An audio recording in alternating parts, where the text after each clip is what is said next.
Congress dealing with animal cruelty. Finally. They already have animal cruelty laws. Trump and the Bible. We're going to talk about. He's reading his Bible? I don't know yet. Japan and Galatians, what do they have in common? A whole lot of circumcision? We got to talk about Idaho minimum wage. It's happening. No, I don't. Yep, raise that wage. Raise that floor. Hey, y'all. Welcome to Cross Politic. Thank you for joining us on the Fight, Laugh, Feast Network. Please share the show now with Pastor Toby Sumter, Knox, and Gabe. Look at him. What are you all dressed up for? I'm interviewing for a pastorship. Pastorship? Pastorship. Is that what they call it in the apostolic church? It's kind of like this new hip thing, you know. Pastorship? It's a pastorship, you know. Man. Oh, huge thank you to our Cross Politic members. Without you, we wouldn't be here. Which camera am I looking at? Is that one? Oh, man. Boy. If you aren't already a member, we want to invite you to join us on our mission of bringing a biblical worldview to every area of life, even Chuck Knox's wardrobe choices. With a Cross Politic membership, you get access to our Worldview Shotgun series. Yes. Wardrobe Shotgun series? Is that what you said? Our Worldview Shotgun series. Oh, come on. You got to make that louder in my ears, man. It's not lifting me up. It's not hitting you. You also get exclusive content like Proverbs with the pastorship Toby. Ooh. Behind the scenes interviews with people like Vodi Bakum. Mm-hmm. With your help, we are building a brand new membership portal that will take you. Yes. Feels like it's going to take you somewhere like closer to Jesus. That's what it's going to do. And Chalk, you're loading this with all kinds of new content, right? That's right. So go to crosspolitic.com, sign up today, become a member. Oh, Vodi Bakum's Gay is the New Black. Oh, I just got uploading that. Yeah, from when he was at University of Idaho. That was really good. Yes. So that was really good. One of the things you get as a member across Politic. Yeah, and we should have the portal hopefully out in the next month. So we had to obviously relaunch the portal, and it's actually going to come under. So all our club members are actually the current club members are going to get access to our Fight Laugh Feast Club portal. So all the portals coming under the Fight Laugh Feast network. So that's Cross Politic is on the Fight Laugh Feast network, and so now all the shows actually can participate in club content. So your Cross Politic club membership is actually getting transferred to the Fight Laugh Feast club membership. Yeah. Okay, and you're going to have a lot more access and a lot more opportunity for more club content. So we're pretty excited about that. Sweet. Yeah. Also check out our sponsors, Learnly.me, Tennecore.com/crosspolitic, Logos Online School, who we're going to be talking about coming up.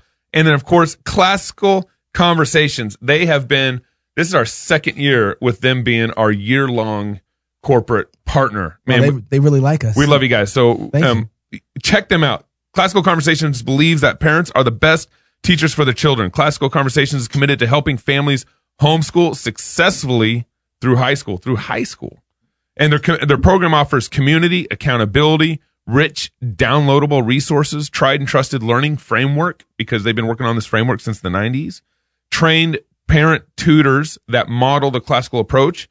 So share the love of learning through Christian worldview and fellowship with families. Classical Conversations families thrive using 3 keys to a great education: classical, Christian, and community. One of the great things about this is you can actually go to the website and you can punch in a zip code and find out where there are Classical Conversation communities near you. Very helpful. Yeah. So Congress is finally going to deal with animal cruelty. I thought we already have laws against animal cruelty.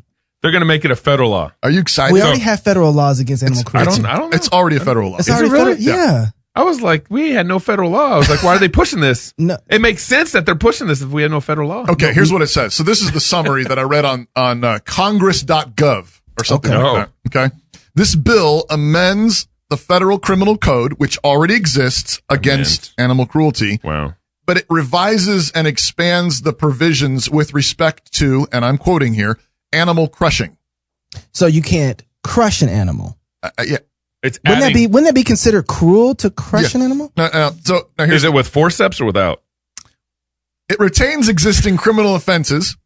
Okay. It retains the existing animal fighting criminal offenses that prohibit knowingly creating or distributing an animal crush video using interstate commerce. So, okay. All right. Okay. The bill also adds a new provision to criminalize an intentional act of animal crushing. A violator is subject to criminal penalties, a fine, a prison term up to 7 years, or both.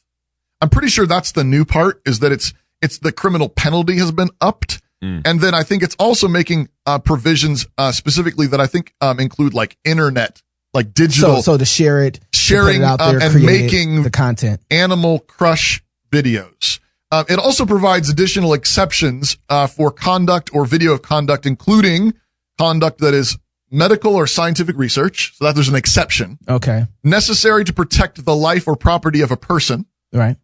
3, performed as a part of euthanizing an animal, or 4, if it's unintentional. Who's doing this? Well, it was actually passed in the Senate already by a Republican from Pennsylvania, and I forgot her name. It's a woman from Pennsylvania, Republican senator, who we got to find out who she is. We need her work on the pro-life movement. in Pennsylvania. It was already passed in December in the Senate, and that's now come to the House. And it's I can't remember who's proposing it in the House. So I looked up. You guys asked. I was curious. What does crushing mean? Yeah. So I looked it up. It's actually in the bill. There's a definition section in the bill. It says crushing. It says the term, quote, animal crushing means actual conduct in which one or more living non-human mammals, birds, reptiles, or amphibians is purposely crushed, burned, drowned, suffocated, impaled, or otherwise subject to serious bodily injury, as defined in section 1365, and including conduct that, if committed against a person and in the special maritime and territorial jurisdiction of the United States, would violate another section. Well, depends on what we define as a person. Yeah. Right? Right? They don't mean that all the way through, do they? I didn't read these other sections. What do you call it when someone identifies as an animal? What's that term? Transanimal? Transanimal, something like that. Oh, man, it's something else. It's something else, but you're not joking. You mean there's a real term for it? Yeah, it's a real term. No. We just rocked Knox's world here. No. But there's a whole movement. There's a whole movement. There's like conferences and stuff. So what if someone who identifies as an animal goes and crushes another animal? Or a loophole. What if we found a loophole? You might be right about that, and I hope that no one else does. I'm an animal. I mean, the thing is, remember, of course, the Bible actually does say that a wise man considers the life of his beast, the life of his animal. Yeah. So, on the one hand, there's biblical wisdom in that. Mm-hmm. At the same time, the whole point of I don't know why you picked this story, Gabe, but the thing that I'm thinking of is just this massive, like, moral how could you not? Hypocrisy. How could you not? How is this passing with flying colors? Right. Protecting the lives, all this regulation of don't do it, and then and using even the language of crushing.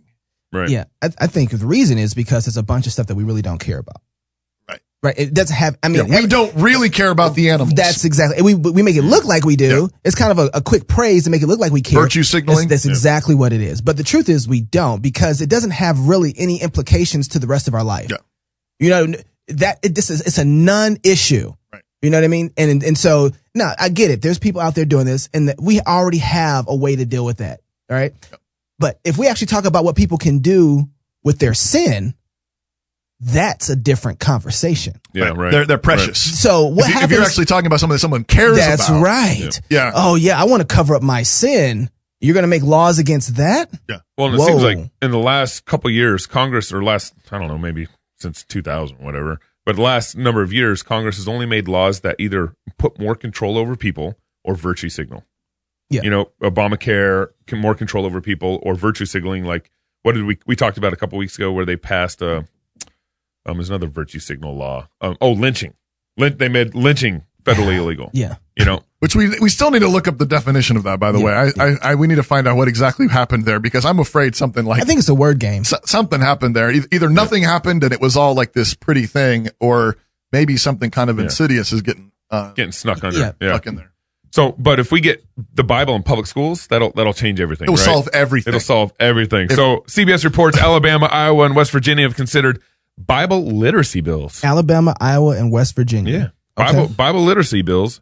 And actually, those have all been voted down, though. Oh, have they? Yeah. Oh, wow. So they've already been completely rejected. But in Kentucky, Brother Matt Bevin, he actually has his State of the Union address coming up, which you guys got to tune in for. I've been emailing. State of the Union or State of the State? State of the State. Okay. State of the State. I was going to say. Same.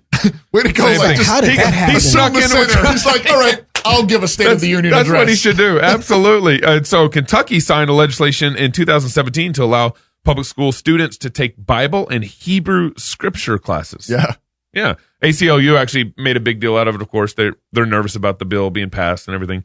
But as I was kind of thinking about it, the Board of Education also approved the standards for the classes. So Bevin passes the bill, and then the Board of Education. Actually. If the Board of Education is for it, I'm totally against it. Right? Nope. Well, I wonder what is the Bible class made of? What's the curriculum look like? If the Board of Education is like, yes, let's do it. I don't even need to know. Nobody was upset by it? Nope. Yeah. The ACLU said it found public school teachers using the Bible to impart religious life lessons. Funny. Well. Like their evolution classes don't. But without more specific guidance, we fear some classrooms will once again be filled with preaching and not teaching, said the organization. Because teaching's been going on in the public schools. The ACLU Kentucky reminds students and parents that Bible literacy courses may not promote religion or a particular religious viewpoint. They may not test students on matters of religious faith, nor be designed to instill religious life lessons. Religious education is best left to parents and churches, not school or government. I agree. Shut down the public schools. ACLU added. I saw that comment. I was like, wait a second. Did you say religious education is best left to the ACLU? They get it. They understand sphere sovereignty. Look at that. Maybe. Not really. I mean, enough to know that the religious education, the problem is that you can't separate religion and education. That's the point I want to say is, first of all, education is religious. That's right. Okay? You got to preach, preacher. Preach. Oh, look at that. I got to preach, preacher. Mm-hmm. Don't look at that camera. Oh, I keep looking at that camera. Hey, sorry.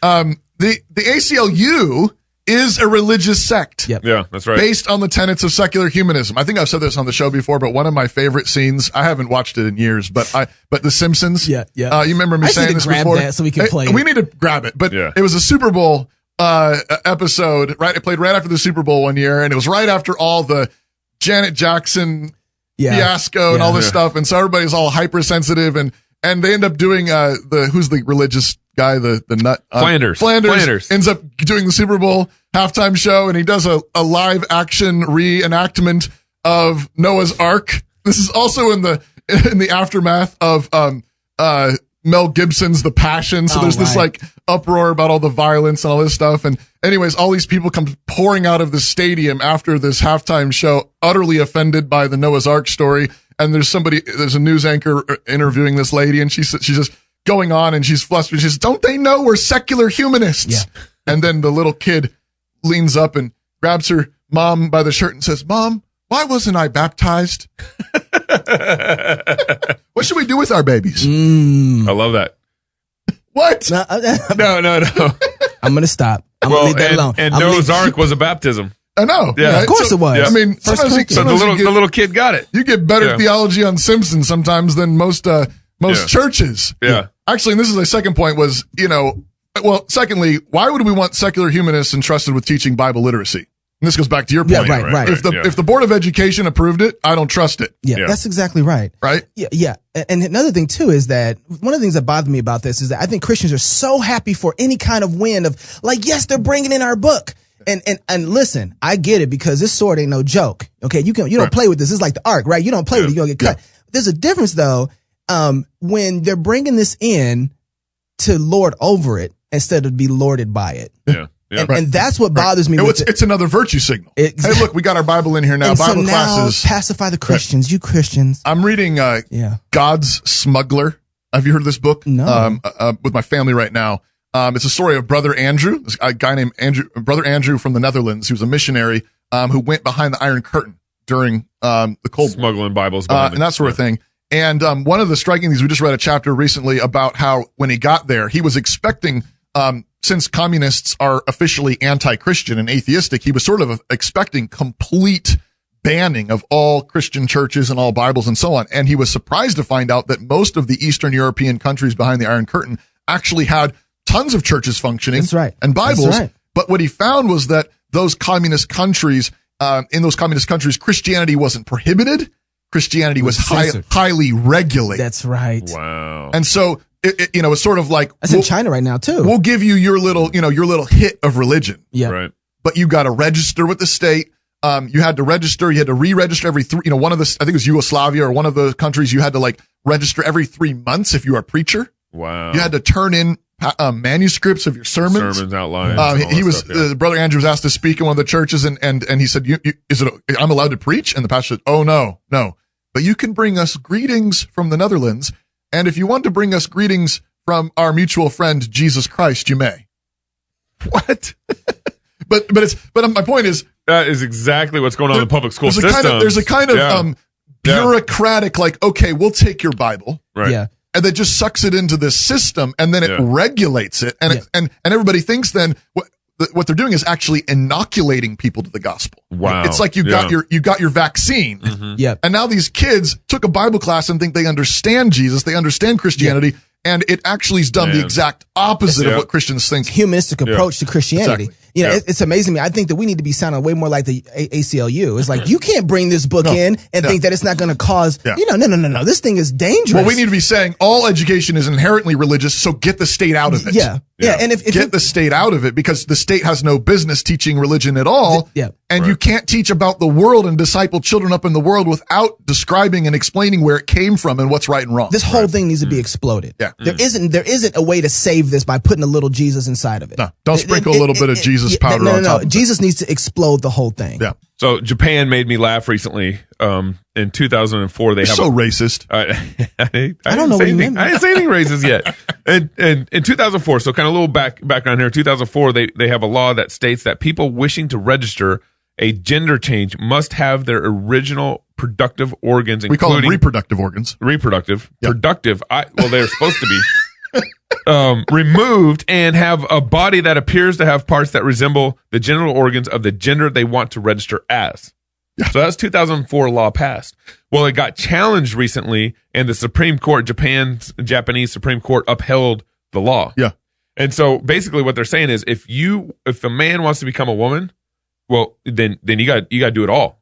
Right. You got to cut everything off. All the organs, male organs, completely removed. Yep. And they must also have the I like how the law says appearance of parts that resemble the genital organs of the gender they want to register as. Yeah, I think they're leaning all the way in. It's not the play I want. It's not what I want to fight as. But I think if you're going to approach this as a secularist and you're not going to use the Bible as your standard, I think what they're trying to do is looking at nature itself and saying, like, a man is a man, a woman is a woman. So if you're going to say you're a man, you're going to look exactly like a man. Yep. Or if you're going to say you're a woman, you'll look exactly like a woman. Yeah. Part of me was thinking about the fact that they're like, you know what? This thing is a mess. This thing is messy and it's crazy. And so how about this? We're going to we're going to pass this law. We're going to allow this to happen. And we're only going to deal with this in one generation. Yep. Because what happens is. What do you mean by that? So part of what makes Christianity dangerous and valuable is that propagation of a seed. We are reproducing our world. Christians build our families. Children. We build families. Christianity culture, is society. fruitful. That's right. And so when you are cutting off your ability to reproduce, both ways, and both sides, you die off. Yeah. And the only way that you can continue to go down this road is if somebody is not teaching you. So you have to have someone else who teaches this. Right. And so they're saying, you know what? This will die off. Yeah. This will end. I hope that it really is something like that. I'm a little bit more skeptical. I think that's what they're hoping for. I think it might be a little bit more of a pragmatic thing of just like, this is a paperwork nightmare. Yeah. I mean, what are these states that is it California? Is it California that's like 15 genders, like considering, I don't know what it is, but maybe Facebook has like 52. I don't know. Yeah. But it's like, that is a paperwork nightmare, a bureaucrat's nightmare. And I do think there's something about statism. Yeah. That wants bureaucracy. And wants everything to be defined. Everything to be more defined. And so I think there's an inherent contradiction here between statism and interestingly, Takakido, I'm going to do it, Gabe, Usui. I was going to say Usui. Is a woman who wants to be a man. Who was the one who appealed this law to the Japanese Supreme Court, who was she. This is what they get all the lady boys at, right? Was denied. But she said, what did she say? She said that this was a problem because it violated her right to self-determination. Yeah. And this is the thing that I think is why I'm glad for this law, even if I don't know exactly what's driving it. I'm glad for this ruling because it puts limits on the right of self-determination. Yeah. Yeah. And that is That's good. Well, yeah, and the government's saying we get to determine. Yeah. this, and we're going to let the standard of man and woman determine this. Yeah. You know? The right of self-determination is fundamentally the demand that people be reckoned as gods. Yep. That's right. That's what, when you hear self-determination, think, I am I'm God. And That's I right. want you to honor me as a God, and I'm going to live as a God. I can do whatever I want to do. The word we often use to describe self-determination is autonomous. Yeah. That's what the word autonomous just literally means, that I am a law unto myself. Right. I can do whatever it is I want to do. But that's the only one who has the prerogative to be autonomous is God. Right. Right. The living, holy, true God has the right to do whatever he wants to do because he is good That's right. and Amen. holy. Yeah. But whenever a person says, I'm autonomous, I have the right to determine myself what I will be. Yep.